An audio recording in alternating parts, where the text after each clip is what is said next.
Buenas noches. El día de hoy continuaremos con la lectura ya de Harry Potter y la Orden de el Fénix en el capítulo 22 que lleva de título Hospital San Mungo de Enfermedades y Heridas Mágicas. Al momento prácticamente vamos a ya un poco más de la mitad prácticamente del libro. Esperemos terminarlo en tiempo y forma. El capítulo dice más o menos así. Harry se sintió tan aliviado de comprobar que la profesora McGonagall se lo tomaba en serio que no vaciló. Se levantó de inmediato de la cama y se puso la bata y las gafas. Tú también tendrías que venir, Weasley, le indicó la profesora, saliendo con ella del dormitorio donde dejaron a Neville, Dean y Seamus, que no se atrevieron a abrir la boca. Bajaron por la escalera de caracol hasta la sala común, salieron por el hueco del retrato y llegaron al pasillo de la señora gorda. Iluminado por la luna, Harry tenía la impresión de que el pánico se acumulaba en su interior y podía desbordarse en cualquier momento. Le habría gustado echar a correr y llamar a gritos a Dumbledore. El señor Weasley estaba desgarrándose mientras ellos andaban tranquilamente por el pasillo, y si aquellos colmillos... Harry hizo un esfuerzo para recordar. Mis colmillos. ¿Eran venenosos? Se cruzaron con la señora Norris. Los miró con los ojos como lámparas y bufó débilmente, pero la profesora McGonagall dijo ¡Fuera! Y la gata se escabulló entre las sombras. Al cabo de unos minutos llegaron a la gárgola de piedra que vigilaba la entrada del despacho de Dumbledore. —¡Mejias fritas! —exclamó la profesora McGonagall. La gárgola cobró vida y se apartó hacia un lado, y la pared que tenía detrás se abrió dejando ver una escalera de piedra que se movía continuamente hacia arriba, como una escalera mecánica de caracol. Montaron los tres en la escalera móvil y la pared se cerró tras ellos con un ruido sordo y empezaron a ascender, describiendo cerrados círculos hasta que llegaron a la brillante puerta de roble que sobresalía la aldaba de bronce que presentaba un grifo. Era más de medianoche, pero en el interior de la habitación se oían voces, como un agitado murmullo. Parecía que Dumbledore estaba reunido por lo menos con una docena de personas. La profesora McGonagall llamó 3 veces con la aldaba en forma de grifo y las voces cesaron inmediatamente, como si alguien lo hubiera hecho callar pulsando un interruptor. La puerta se abrió sola y la profesora precedió a Harry y a Ron hacia el interior. En cuanto estaba en la penumbra, los extraños instrumentos de plata que había sobre las mesas estaban quietos y silenciosos en lugar de zumbar y despedir bocanadas de humo como solían hacer. Los retratos de anteriores directores y directoras que cubrían las paredes dormitaban en sus marcos. Junto con la puerta, un espléndido pájaro rojo y dorado del tamaño de un cisne dormía en su percha con la cabeza bajo el ala. Ah, es usted, profesora McGonagall. Ah, Dumbledore estaba sentado en una silla de respaldo atrás de su mesa, inclinando sobre la luz de las velas que iluminaban los papeles que tenía delante. Aunque llevaba una bata de color morado y dorado con espléndidos bordados sobre una camisa de dormir blanquísima, estaba completamente despierto y tenía los penetrantes ojos azul claros en la profesora McGonagall. Profesor Dumbledore, Potter ha tenido, bueno, una pesadilla, declaró la profesora. Dice que no era ninguna pesadilla, se apresuró a corregir Harry. La profesora McGonagall miró al muchacho con entrecejo fruncido. Está bien, Potter. Cuéntaselo tú al director. Verá, yo... Estaba dormido, es cierto, empezó a explicar Harry y pese al terror que sentía de la desesperación por conseguir que Dumbledore lo entendiera, le molestó un poco que el director no lo mirara a él, sino que se examinara los dedos que tenía entrelazados. Pero era un sueño corriente, no era un sueño corriente, era verdadero. Vi cómo pasaba, inspiró hondo. Al padre de Ron, el señor Weasley, lo ha atacado una serpiente gigantesca. Las palabras resonaron en la habitación y resultaron un poco ridículas e incluso cómicas. Luego se produjo un silencio durante el cual Dumbledore se recostó en la silla y se quedó contemplando el techo con aire meditabundo. Ron, pálido y conmocionado, miró a Harry y luego al director. ¿Cómo lo has visto? Le preguntó Dumbledore con serenidad, aunque seguía sin mirarlo. Pues no lo sé, contestó Harry muy enfadado. ¿Qué importancia tenía eso? Dentro de mi cabeza, supongo.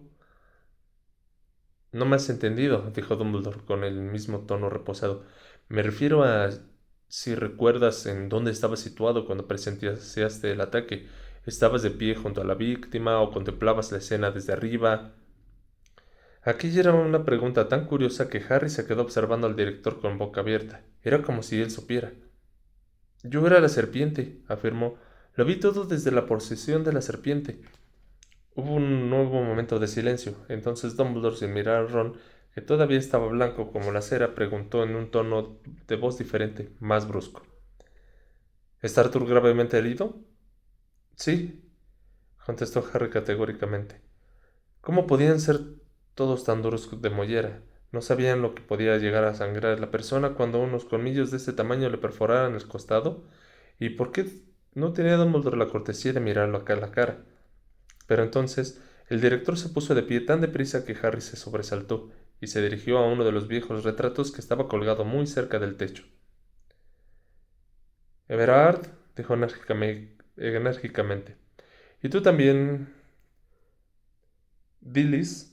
Los personajes que parecían sumidos en el más profundo de los sueños, un mago de rostro cetrino con un corto flequillo negro y una anciana bruja con largos tirabuzones plateados que estaba en el cuadro de al lado, abrieron de inmediato los ojos. ¿Lo han oído? Le preguntó Dumbledore. El mago sintió con la cabeza y la bruja dijo, «Por supuesto». Es pelirrojo y lleva gafas, explicó Dumbledore. Everard, tendrás que dar la alarma. Asegúrate de que lo encuentran las personas adecuadas. El mago y la bruja sintieron y se desplazaron hacia un lado de sus respectivos marcos, pero en lugar de aparecer en los cuadros contiguos, como solía ocurrir en Hogwarts, ninguno de los dos reapareció. En ese momento, uno de los cuadros solamente había una cortina oscura como telón de fondo, y en el otro, una bonita butaca de cuero. Harry se fijó que en muchos de los otros directores y directoras, pese a roncar y babear de forma muy convincente, la observaban con disimulo sin levantar apenas los párpados, y de pronto comprendió quiénes eran los que estaban hablando cuando habían llamado a la puerta. Everard y Dillis fueron dos de los más célebres directores de Hogwarts, explicó Dumbledore, que pasó junto a Harry, Ron y la profesora McGonagall para acercarse al magnífico pájaro que dormía en la percha del lado de la puerta. Tal es su renombre que ambos tienen retratos colgados en importantes instituciones mágicas. Como tienen la libertad para moverse de un lado a otro de sus propios retratos, podrán decirnos qué está pasando en otros sitios.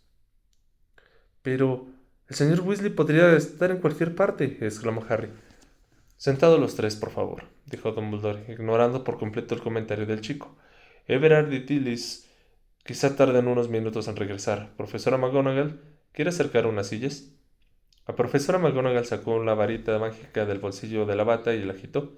De la nada aparecieron 3 sillas de madera con respaldo alto, muy diferentes a las cómodas butacas de tela de algodón y estampada de Dumbledore que había hecho aparecer durante la visita de Harry.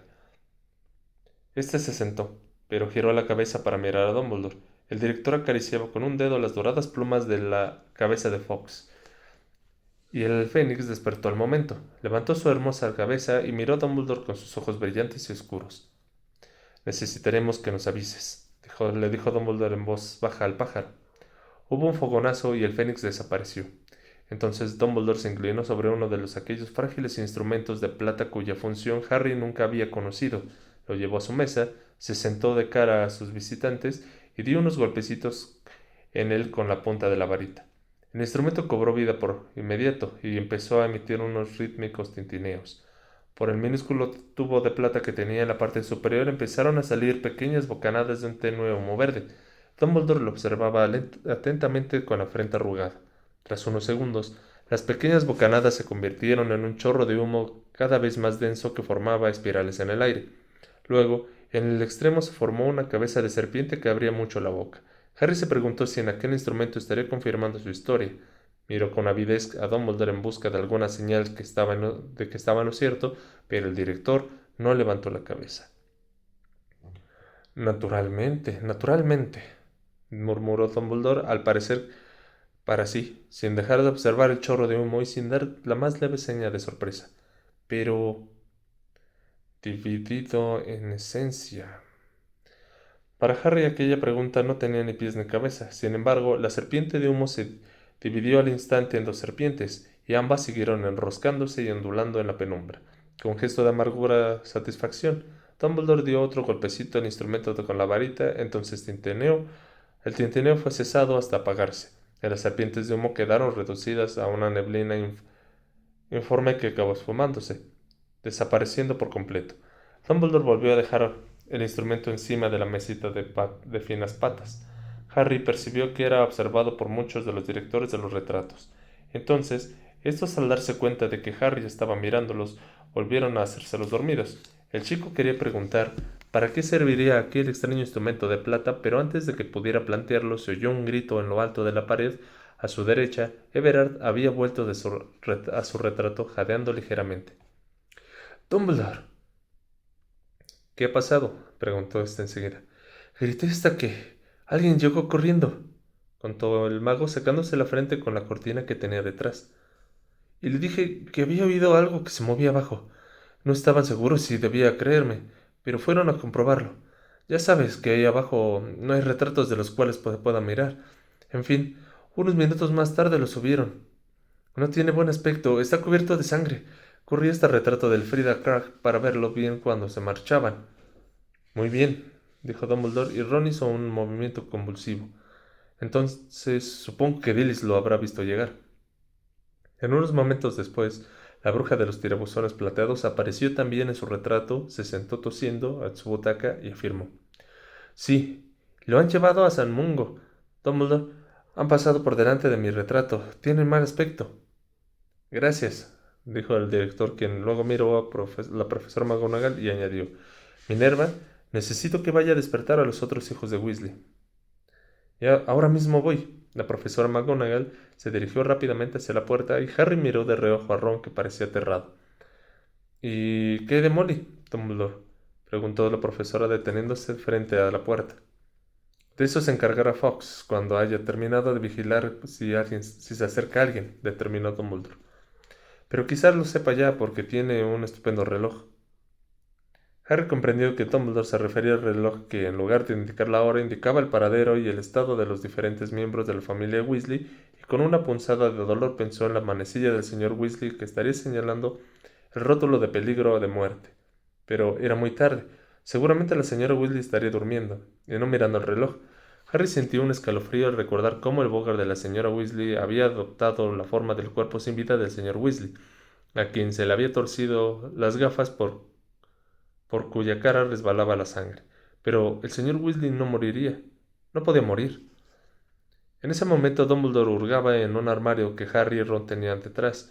Por fin dejó de revolver y apareció una vieja y ennegrecida tetera que dejó con un cuidado sobre su mesa. Entonces levantó la varita y murmuró: «Portus». La tetera tembló brevemente y emitió un extraño resplandor a su lado. Luego dejó de estremecerse y se quedó tan negra como al principio.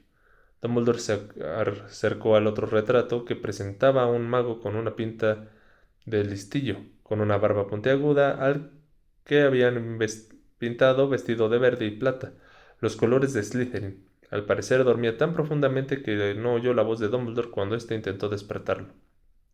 «Phineas, Phineas». Los personajes de los retratos que cubrían las paredes ya no se hacían los dormidos, sino que se movían por sus cuadros para ver lo que estaba pasando en la habitación. Al ver que el mago con pinta de listo seguía fingiendo que dormía, algunos lo llamaron también a gritos: «Phineas, Phineas, Phineas».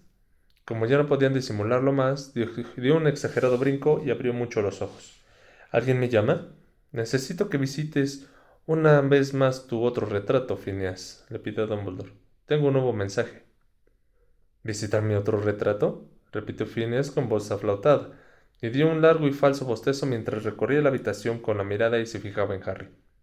«Ah, no, Dumbledore, esta noche estoy demasiado cansado». A Harry la voz de Phineas le resultaba familiar, pero no sabía dónde la había oído. De pronto, los retratos de las paredes estallaron en manifestaciones de protesta.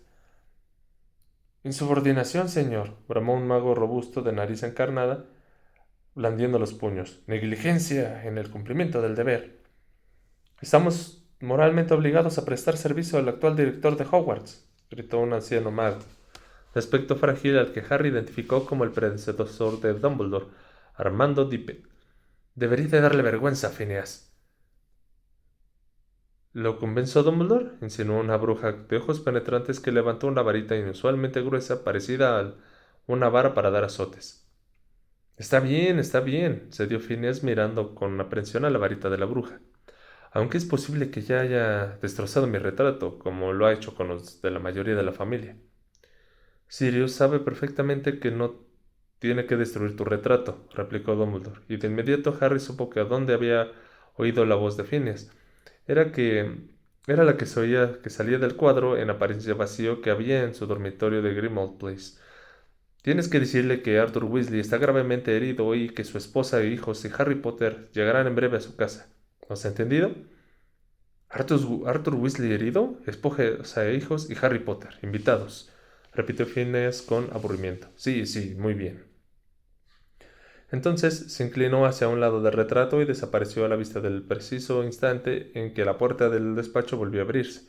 Fred, George y Ginny entraron con la profesora McGonagall. Los tres iban en pijama y despeinados y parecían asustados. ¿Qué pasa, Harry?, preguntó Ginny, que tenía un aspecto de estar muerta de miedo. La profesora McGonagall dice que has visto cómo atacaban a papá. Su padre ha tenido un accidente mientras trabajaba para el Orden del Fénix, explicó Dumbledore antes de que Harry pudiera hablar. Lo han llevado al hospital San Mungo de enfermedades y heridas mágicas. Los voy a enviar a la casa de Sirius, que está mucho más cerca del hospital que la madriguera. Allí se reunirán con su madre. ¿Cómo vamos a ir?, preguntó Fred, muy afectado. ¿Con polvos flu? No, respondió Dumbledore. Ahora los polvos flus no son seguros. La red está vigilada. Utilizarán un traslador. Señaló la vieja tetera de aspecto inocente que había dejado encima de la mesa. Estamos esperando el informe de Phineas Nicholas. Antes de enviaros, quiero asegurarme de que no hay ningún otro peligro. En ese momento se produjo un fogonazo en medio del despacho. Cuando se apagó, apareció la pluma dorada que descendió flotando suavemente. Es el aviso de Fox, anunció Dumbledore, agarrando la pluma antes de que llegara al suelo. La profesora Umbridge sabe que no están en sus recámaras. Minerva, vaya y entreténgala. Cuéntale cualquier historia. Acto seguida, la profesora McGonagall salió por la puerta en medio de un revuelto en cuadros escoceses. Dice que será un placer, afirmó una voz aburrida detrás de Dumbledore. Phineas había vuelto a aparecer ante el estandarte de Slytherin. Mi tataranieto siempre ha tenido un gusto muy extraño para los huéspedes. Entonces, venid aquí, les dijo Dumbledore a Harry y a los Weasley, y rápido, antes de que llegue alguien más. Harry y los demás se agruparon alrededor de la mesa del director. ¿Todos han utilizado un traslador?, preguntó Dumbledore. Los muchachos asintieron y estiraron la mano para tocar alguna parte de la ennegrecida tetera. Muy bien. Entonces, cuando cuente 3. 1, 2. Sucedió en una milésima de segundo, en la pausa infinitésima que hubo antes de que Dumbledore dijera 3. Harry levantó la cabeza y miró al director, pues estaban muy cerca, cuyos ojos azules se desviaron desde el traslador hacia la cara del muchacho. Inmediatamente la cicatriz de Harry se puso a arder, como si le hubiera abierto la vieja herida, y surgió dentro de él un odio espontáneo y no deseado, aunque horriblemente intenso, y tan potente que por un instante pensó que no había nada que deseara más en el mundo que golpear, morder e hincarle los colmillos al hombre que tenía delante. 3. Harry notó una fuerte sacudida en el estómago, y en el suelo desapareció bajo sus pies, pero seguía teniendo la mano pegada a la tetera. Chocó contra los otros mientras salían despedidos a toda velocidad hacia adelante, en medio de un torbellino de colores y una fuerte ráfaga de viento, arrastrados por la tetera, hasta que tocó bruscamente el suelo con los pies y se le doblaron las rodillas. La tetera cayó al suelo y una voz cercana dijo: «Ya están aquí esos mocosos traidores de la sangre. ¿Es verdad que tu padre está muriéndose?» «¡Fuera!», gritó otra voz. Harry se puso en pie y miró alrededor. Había llegado a la lúgubre cocina del sótano del número 12 de Grimmauld Place. Los únicos puntos de luz eran el fuego y una vela parpadeante que iluminaban los restos de una cena solitaria. Cratchit salía en aquel momento por la puerta que daba al vestíbulo. Entonces giró la cabeza y les lanzó una mirada maliciosa, al mismo tiempo que se colocaba bien el taparrabos. Sirius corría hacia ellos con el gesto de preocupación, Iba sin afeitar y todavía llevaba puesta la ropa de calle. Despedía un olorcillo a alcohol parecido al de Mundus. —¿Qué ha pasado? —preguntó, y estiró la mano para ayudar a Ginny a levantarse. —Phineas Ningles me ha dicho que Arthur está gravemente herido. —Pregúntaselo a Harry —sugirió Fred. —Sí, yo también quiero enterarme —dijo George. Los gemelos y Ginny miraban fijamente a Harry. Los pasos de Creacher se habían detenido en la escalera. —empezó Harry, aunque era aún peor que contárselo a la profesora McGonagall y a Dumbledore. Tuve una especie de visión. Él les contó todo lo que había visto, pero alteró el relato de modo que pareciera que lo habían contemplado desde fuera, mientras que la serpiente atacaba y no con los ojos de reptil. Ron, que todavía estaba muy pálido, le lanzó una mirada fugaz, aunque no hizo ningún comentario. Cuando Harry hubo terminado, Fred, George y Ginny se quedaron observando con atención un momento a Harry. No sabían si se lo había imaginado o no, pero le pareció detectar un destello acusador en sus ojos. Y se le iban a echar la culpa solo por haber presenciado el ataque. Se alegraba de que no haberles contado de lo que había visto desde el interior de la serpiente. —¿Está nuestra madre aquí? —le preguntó Fred a Sirius. —Seguramente ni siquiera sabe todavía lo que ha pasado —contestó Sirius. Lo más importante era sacarlos de Hogwarts antes de que la profesora Umbridge pudiera intervenir. Supongo que ahora Dumbledore estará contándosela a Molly. —Tenemos que ir a San Mungo —dijo Ginny con urgencia, y miró a sus hermanos, que naturalmente todavía iban en pijama. —Sirius, ¿puedes darnos unas capas o algo? —Un momento, no pueden ir todavía a San Mungo —le atajó Sirius. —Claro que podemos ir a San Mungo si queremos —lo contradijo Fred con testarudez—. Es nuestro padre. —¿Y cómo van a explicar que sabían que Arthur había sido atacado antes incluso que lo supieran en el hospital o su propia esposa? —¿Qué importancia tiene eso? —preguntó George acaloradamente. —Importa porque no queremos llamar la atención sobre el hecho de que Harry tiene visiones de cosas que ocurren a cientos de kilómetros de distancia —repuso Sirius enfadado—. ¿Tienen idea de cómo interpretaría el ministerio esa información? Era evidente que a Fred y George no les importaba cómo la interpretaría el ministerio. Ron, por su parte, seguía lívido y callado. —Podría habernoslo contado alguien más —insinuó Ginny—, o podríamos habernos enterado por otra fuente que no fuera Harry. —¿Ah, sí? ¿Por quién? —le preguntó Sirius con impaciencia. Escuchen, su padre ha resultado herido mientras trabajaba para la Orden, y las circunstancias ya son lo bastante sospechosas para que encima sus hijos lo sepan con unos segundos después de que haya ocurrido. Podrían perjudicar gravemente los intereses de la Orden. —Nos tiene sin cuidado la maldita Orden —gritó Fred. —Nuestro padre está muriendo —añadió George. Su padre ya sabía dónde se metía y no vino a agradecerles que le pongan las cosas más difíciles a la Orden —replicó Sirius, tan furioso como ellos—. Y esto es lo que hay, y por eso no pertenecen a la Orden. Ustedes no lo entienden, pero hay cosas por las cuales vale la pena morir. —Qué fácil es decir eso estando encerrado aquí —le espetó Fred—. Yo no veo que tú arriesgues mucho el pellejo. El poco color que le quedaba a Sirius en la cara se esfumó de golpe. Durante un momento pareció estar deseando pegarle una bofetada a Fred, pero cuando habló, lo hizo con una voz decidida y serena. —Ya sé que es difícil, pero hemos de fingir que todavía no sabemos nada. Debemos de quedarnos aquí al menos hasta que tengamos noticias de su madre, ¿de acuerdo? Fred y George seguían encolorizados. Ginny, en cambio, fue hasta la silla más cercana y se sentó en ella.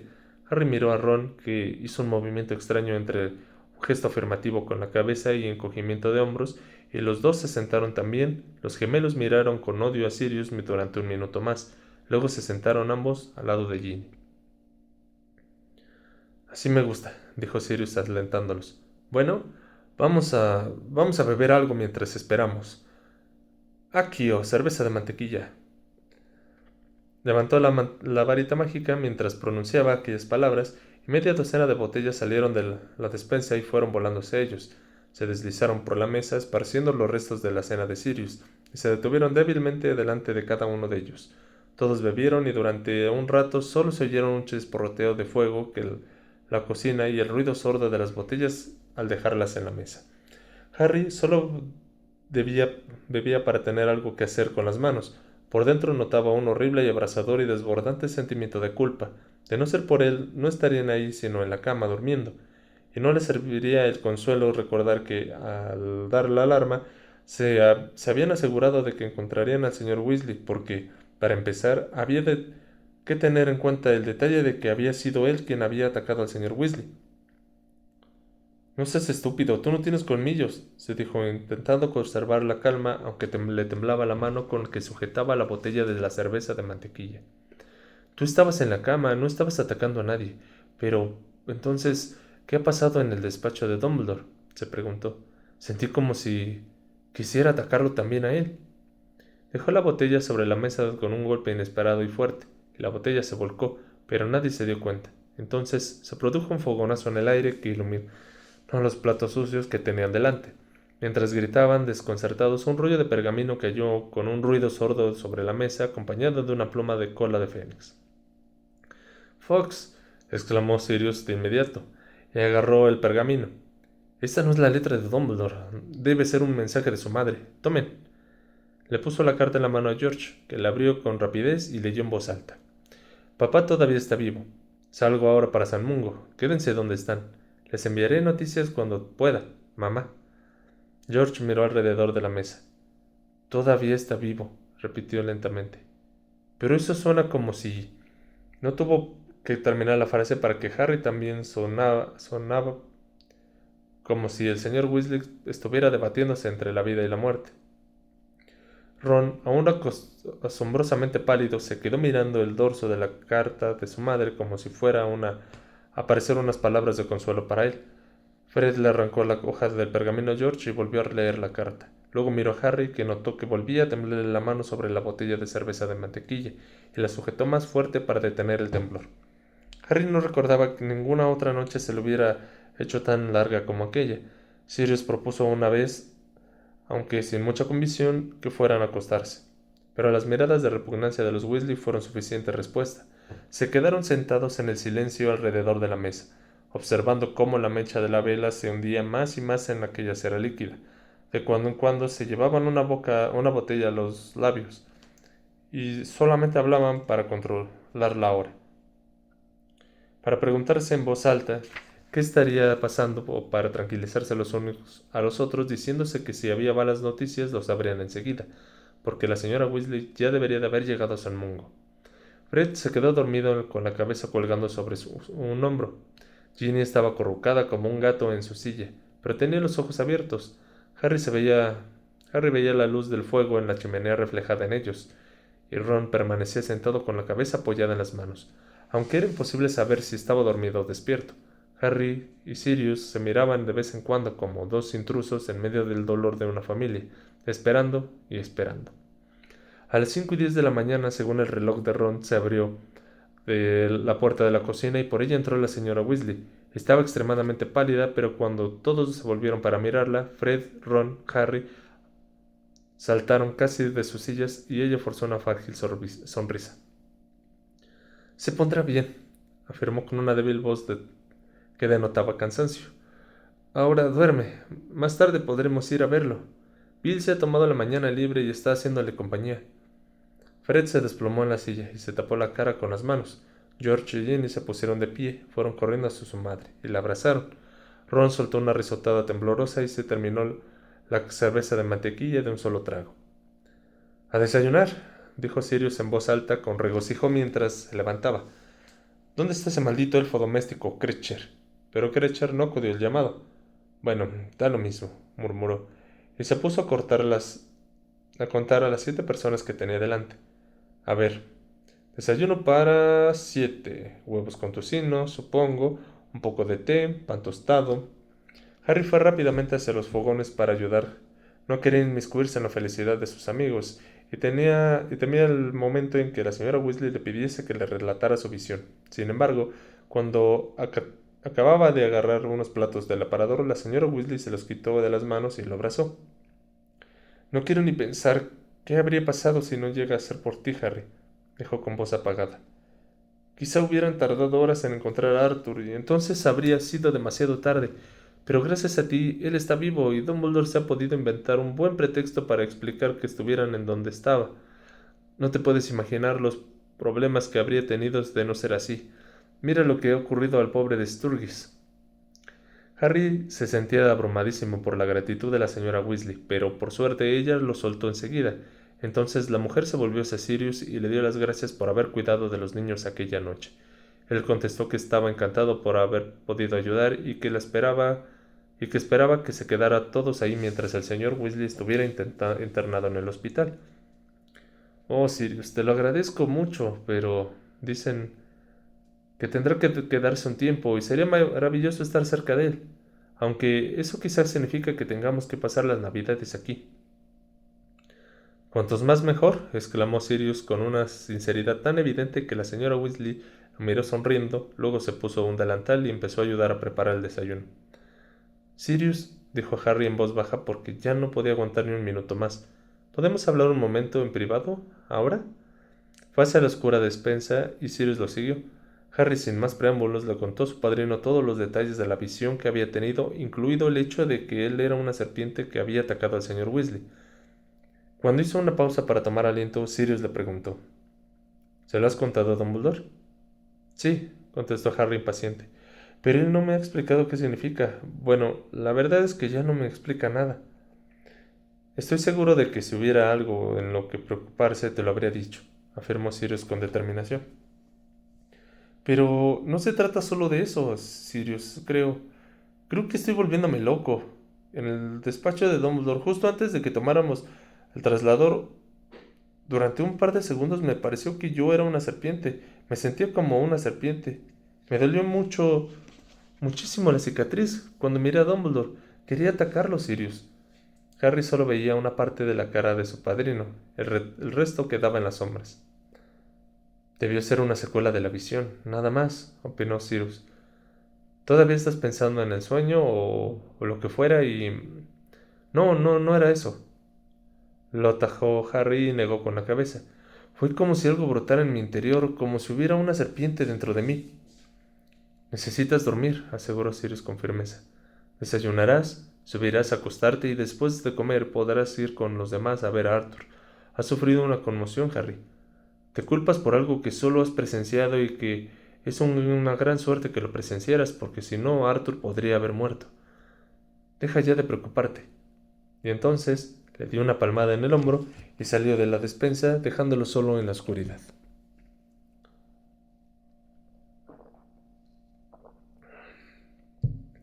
Todos excepto Harry pasaron el resto de la mañana durmiendo. Él subió al dormitorio que había compartido con Ron las últimas semanas del verano, pero mientras que su amigo se acostó y se durmió en cuestión de minutos, Harry se quedó sentado en la cama, vestido, y se apoyó en los fríos barrotes de metal en la cabecera sin hacer nada por ponerse cómodo. Estaba decidido a no dormir, pues temía volver a convertirse en serpiente si lo hacía, y descubrir al despertar que había atacado a Ron o que había sido deslizado por la casa por atacar a alguien más. Cuando Ron despertó, Harry fingió haber disfrutado también de un sueño reparador. Sus baúles habían llegado desde Hogwarts mientras ellos comían, así que pudieron vestirse de muggles para ir a San Mungo. Todos los de nuevo, excepto Harry. Estaban muy contentos y parlanchines y mientras se quitaban las túnicas y se ponían pantalones vaqueros y sudaderas, cuando llegaron Tonks y Ojo Loco para escoltarlos por Londres, los recibieron con regocijo y se rieron del bombín de Ojo Loco que llevaba torcido para que le tapara el ojo mágico.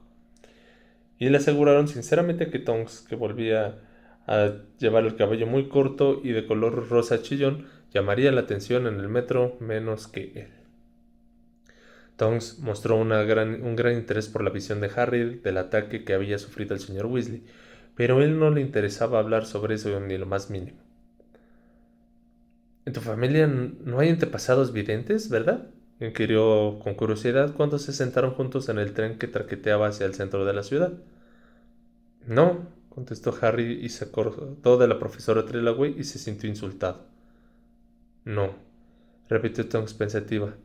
No, claro, supongo que tú haces, no es, lo que tú haces no es profetizar, ¿verdad? Es decir, tú no ves el futuro, sino el presente. Es extraño, ¿no? Pero útil. Harry no respondió por fortuna. Se apearon en la siguiente parada, una estación del centro de Londres, y gracias al lío que se produjo al salir del tren, se les ingenió para que Fred y George se colocaran entre él y Tonks, que marchaba a la cabeza. La siguieron hasta la escalera mecánica. Modi cerraba el grupo, llevaba el bombín calado y una de sus nudosas manos metida entre los botones del abrigo, sujetaba con fuerza su varita. Harry tenía la sensación de que el ojo que Modi llevaba tapado lo miraba constantemente. Intentando evitar nuevos interrogatorios sobre su sueño, le preguntó a Ojo Loco dónde estaba escondido San Mungo. No está lejos de aquí, gruñó Modi, cuando salieron al frío invernal de una calle ancha, llena de tiendas y de gente que hacía las compras navideñas. Empujó con suavidad a Harry para que se adelantara un poco. Lo siguió de cerca. Harry sabía que Ojo Loco Modi giraba en todas direcciones bajo el torcido sombrero. No resultó fácil encontrar un buen emplazamiento para el hospital. En el callejón Diagon no había ningún edificio lo bastante grande y no podíamos ubicarlo bajo la tierra, como el ministerio, porque no había sido saludable. Al final, consiguieron un edificio por esta zona. La teoría era que si los magos podían ir y venir y mezclarse con la muchedumbre. Ojo Loco agarró a Harry por el hombro para impedir que los separaran del grupo y unos compradores que evidentemente no tenían otro objetivo que entrar en la tienda cercana llena de artículos eléctricos.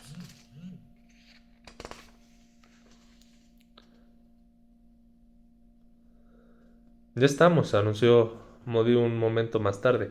Habían llegado frente a unos grandes almacenes de ladrillo rojo, enormes y anticuados, cuyo letrero rezaba Purge y Dose. S.A. El edificio tenía un aspecto destartalado y deprimente, y en los escaparates solamente había unos cuantos maniquís viejos con las pelucas torcidas, colocados de pie al azar y vestidos con ropa de 10 años atrás, como mínimo. En todas las puertas cubiertas de polvo había grandes letreros que decían cerrado por reformas. Harry oyó como una robusta mujer que iba cargada de una bolsa de plástico llenas de lo que había comprado, le comentaba a su amiga al pasar: «Nunca he visto esa tienda abierta». «Muy bien», dijo Tonks, y les hizo señas para que se acercaran al escaparate donde solamente había un maniquí de mujer particularmente feo. Casi se le habían caído las pestañas postizas e iba vestido con un jumper de nylon de color verde. «¿Están preparados?» Todos asintieron y formaron un coro alrededor de Tonks. Modi le dio otro empujón a Harry entre los omóplatos, que siguiera adelante, y Tonks se inclinó hacia el cristal del escaparate observando el desastroso maniquí. El cristal se empañó con el vaho que sentía por la boca. «¿Qué hay?», preguntó Tonks. «Hemos venido a ver a Arthur Weasley». Harry pensó que resultaba absurdo que Tonks esperara que el maniquí la oyera hablar tan bajito a través de un cristal, pero todo teniendo en cuenta un gran estruendo que hacía los autobuses para circular por detrás de ella y el bullicio de la calle llena de gente. Entonces cayó en que de todos modos los maniquís no podían oír, pero al cabo de un segundo abrió la boca, asombrado al ver que el maniquí movía brevemente la cabeza y les hacía señas con un dedo articulado, y que Tonks agarraba a Ginny y a la señora Weasley por los codos, atravesaba el cristal y desaparecía de la vista. Fred, George y Ron la siguieron. Harry echó un vistazo al gentío que había en la calle. Nadie parecía tener el menor interés por unos escaparates tan feos como los de Purge y Dawes. Y nadie pareció darse cuenta tampoco de que 6 personas acababan de desaparecer ante sus narices.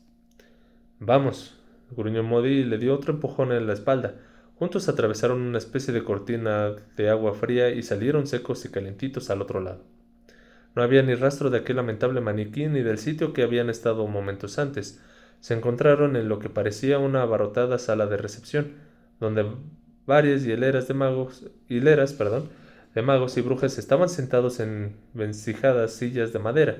Algunos tenían un aspecto completamente normal y leían con atención ejemplares viejos de Corazón de Bruja. Otros presentaban truculentas desfiguraciones como trompas de elefante o más manos de la cuenta que le salían del pecho.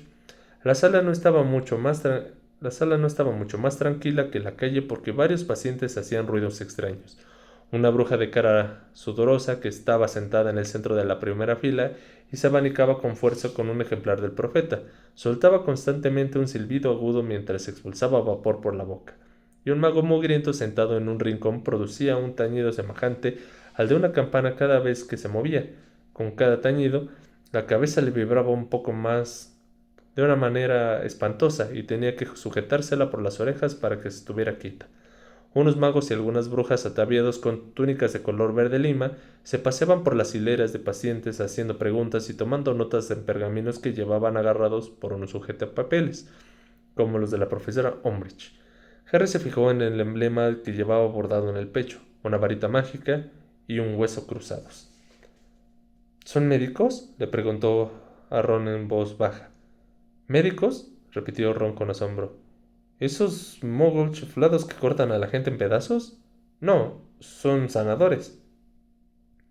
Por aquí, gritó la señora Weasley para que la oyeran encima de los nuevos teñidos del mago del rincón, y todos la siguieron hasta la cola que había ante una bruja rubia y recordeta que estaba sentada detrás de un mostrador de un letrero que decía «Información». La pared que había detrás de la bruja estaba cubierta de anuncios y avisos que se leían cosas como «Un caldero limpio impide que las pociones se conviertan en venenos, y los antídotos pueden ser peligrosos si no están aprobados por un sanador calificado». También había un gran retrato de una bruja con tirabuzones plateados con el rótulo Dilys Derwent, sanadora de San Mungo, 1722 a 1741, directora del Colegio de Hogwarts de Magia y Hechicería de 1741 a 1768. Dilys miraba con atención al grupo de los Weasley, como si se los contara. Cuando Harry levantó la vista, vio que ella le guiñaba discretamente el ojo y luego se iba y hacía un lado de su retrato y desaparecía.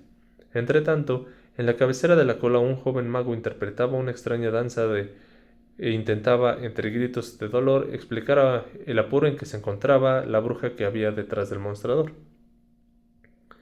Son esos zapatos que me regaló mi hermano. Uy, se me están comiendo los pies, mire, debe de tener algún embrujo, no puedo quitármelos, dijo saltando con un pie y luego con el otro como si bailara sobre las brasas ardiendo.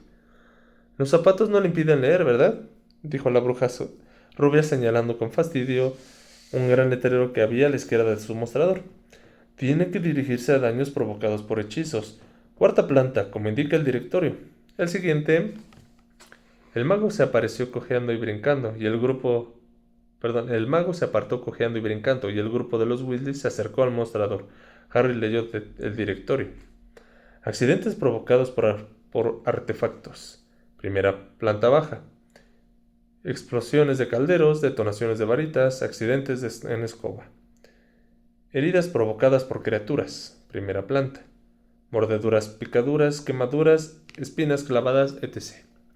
Virus mágicos. Segunda planta. Enfermedades contagiosas como viruela de dragón, mal evanescente y escrofulungosis, etc. Envenenamiento provocados por pociones y plantas. Tercera planta. Sarpullidos, regurgitaciones, risas incontrolables, etc. Daños provocados por hechizos. Cuarta planta. Embrujos irreversibles, maleficios de encantamiento mal realizados. Salón de té para visitas y tienda de regalos. Quinta planta. Si no está seguro de dónde debe dirigirse, no puede hablar correctamente o no recuerda a qué ha venido, nuestra bruja recepcionista se encargará de orientarlo. Un mago muy anciano y encorvado que llevaba una trompetilla se había colocado entonces a la cabecera de la cola. He venido a ver a Broderick Booth, dijo casi sin aliento. Sala 49, pero me temo que pierde el tiempo, respondió la bruja con desdén. Está completamente loco. Sigue creyendo que es una tetera. El siguiente, un mago que parecía muy atribulado, sujetaba fuertemente a su hija pequeña por el tobillo mientras ella revoloteaba sobre la cabeza de su padre con las alas inmensas, recubiertas de pluma, que le salen directamente de la parte de atrás de su mameluco. Cuarta planta, indicó la bruja con aburrimiento, pero sin preguntar nada, y el hombre desapareció por las puertas dobles que había junto al mostrador, sujetando a su hija como si fuera un globo de forma rara. Siguiente. La señora Weasley había llegado al fin al mostrador. Hola, saludó. Esta mañana iban a cambiar de sala a mi marido, Arthur Weasley. ¿Podría decirnos? ¿Arthur Weasley?, repitió la bruja mientras pasaba un dedo por la larga lista que tenía delante. Sí. Primera planta, segunda puerta a la derecha, sala Dai Jewelin. Gracias, dijo la señora Weasley dirigiéndose a sus acompañantes, y añadió, vamos. La siguieron a través de las puertas dobles por un estrecho pasillo que había a continuación, en cuyas paredes colgaban más retratos de sanadores famosos iluminando mediante globos de cristal llenos de velas que flotaban en el techo y parecían gigantescas pompas de jabón. Por las puertas que iban pasando entraban y salían constantemente brujas y magos ataviados con túnicas de color verde lima. Un apestoso gas amarillo llegó hasta el pasillo, cuando pasaban por delante de una de aquellas puertas, y de vez en cuando oían gemidos lejanos. Subieron por una escalera y llegaron al pasillo de heridas provocadas por criaturas. En la segunda puerta de la derecha había un letrero que rezaba: peligro. Sala de Jewelin. Mordeduras graves. Había una tarjeta en un soporte metálico en que había escrito a mano: sanador responsable, Hipócrates Smethwick. Sanador en prácticas, Augustus Pye. Nosotros esperaremos afuera, Molly, dijo Tonks. Arthur no querrá que entren demasiadas visitas a la vez. Primero deberían entrar solamente los familiares. Ojo Loco gruñó en señal de aprobación y se quedó apoyado en la pared del pasillo, mientras el ojo mágico le giraba en todas direcciones. Harry también se quedó afuera, pero la señora Weasley alargó el brazo y lo empujó por la puerta mientras le decía: no seas tonto, Harry. Arthur quiere darte las gracias. Se trataba de una sala pequeña y muy sombría, pues la única ventana que había era estrecha y estaba en lo alto de la pared opuesta a la puerta. La luz procedía de unas cuantas de aquellas relucientes burbujas de cristal que estaban agrupadas en el centro del techo. Las paredes estaban recubiertas de paneles de roble y en una de ellas había colgado un retrato de un mago con aspecto de malo que llevaba el rótulo Urquhart Rockhold, 1612-1697, inventor de la maldición de expulsión de entrañas. Solo había 3 pacientes más. El señor Weasley ocupaba la cama del fondo de la sala junto a la pequeña ventana. Harry se puso muy contento y sintió un gran alivio al ver que estaba apoyado en varios almohadones y que leía el profeta aprovechando el único rayo de luz que caía sobre su cama. El señor Weasley levantó la cabeza cuando ellos entraron y sonrió comprobando quiénes eran. Hola, los saludó y él dejó el profeta a su lado. Bill acaba de marcharse. Molly ha tenido que volver al trabajo, pero me ha dicho que pasará a verte más tarde. ¿Cómo te encuentras, Arthur? Preguntó la señora Weasley y se inclinó para besar a su marido en la mejilla y lo miró con gesto de preocupación. Todavía estás un poco paliducho. Me encuentro perfectamente, respondió el señor Weasley con tono alegre, y estiró su brazo sano para abrazar a Ginny. Si pudieran quitarme los vendajes, estaría en perfectas condiciones para marcharme a casa. ¿Por qué no pueden quitártelos, papá? Le preguntó Fred. ¿Por qué cada vez que lo intentan empiezo a sangrar a chorros? Contestó el señor Weasley sin dar muestras de preocupación. Tomó su varita, que descansaba en la mesa de noche, y la agitó para hacer aparecer 6 sillas junto a su cama para que se sentaran todos. Por lo visto, en los colmillos de esa serpiente había un veneno muy raro que mantiene abiertas las heridas, pero están seguros de que encontrarán el antídoto. Dicen que no han visto ese caso, que han visto casos mucho peores que el mío, y entre tanto solo tengo que tomarme una poción de reabastecimiento de sangre cada hora. Pero a ese tipo que de ahí, añadió bajando la voz y señalando la cabeza de la cama de enfrente, donde un individuo con horrible color enfermizo contemplaba el techo. Lo mordió un hombre lobo. Pobrecillo. Eso no tiene remedio. ¿Un hombre lobo? Repitió la señora Weasley en un susurro alarmada. ¿Y eso no es peligroso que esté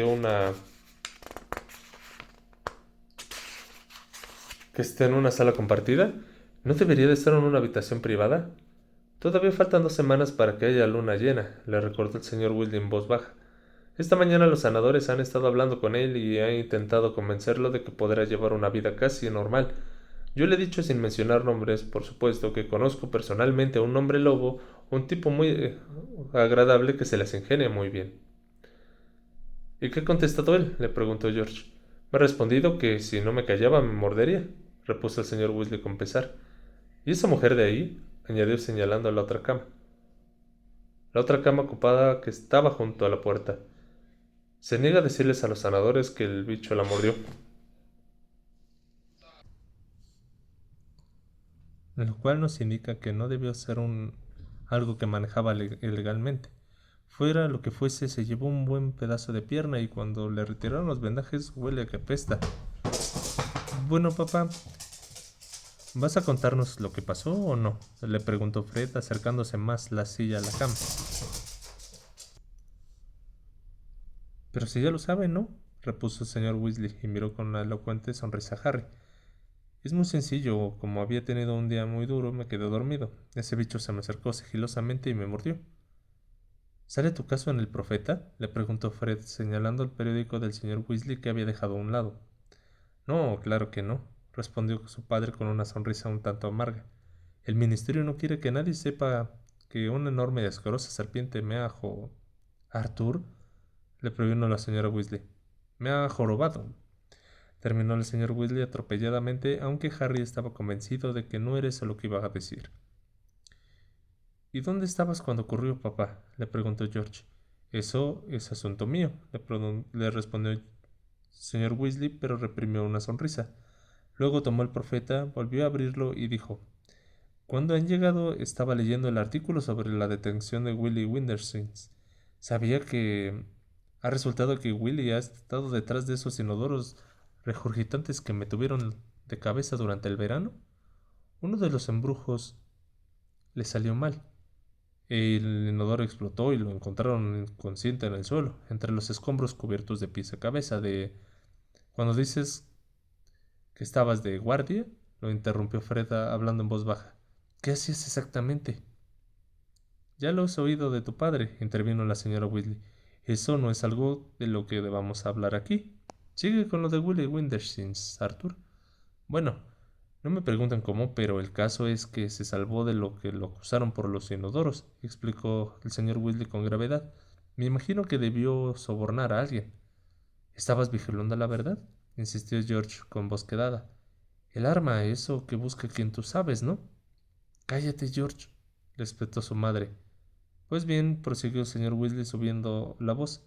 Ahora Willy lo ha pillado vendiendo picaportes mordedores a los muggles, pero creo que esta vez no creo que esta vez se libre fácilmente porque según este artículo de los muggles les han seccionado varios dedos y están en San Mungo para someterse a un tratamiento urgente de restauración ósea y de modificación de memoria. Imaginaos, muggles en San Mungo.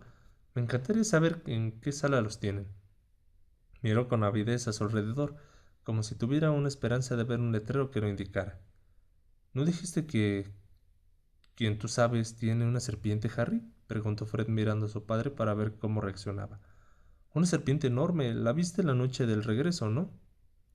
Basta, le ordenó la señora Weasley con enojo. Ojo Loco y Tonks estaban esperando afuera. Arthur quiere entrar a verte. Ustedes pueden esperar ahí fuera, niños, añadió dirigiéndose a sus hijos y a Harry. Después ya entrarán a despedirse. Vamos. Los chicos salieron del pasillo y Ojo Loco y Tom se encontraron en la sala y cerraron la puerta tras ellos. Fred arqueó las cejas. Bueno, dijo fríamente mientras hurgaba entre los bolsillos. Como quieras. No nos cuentes nada.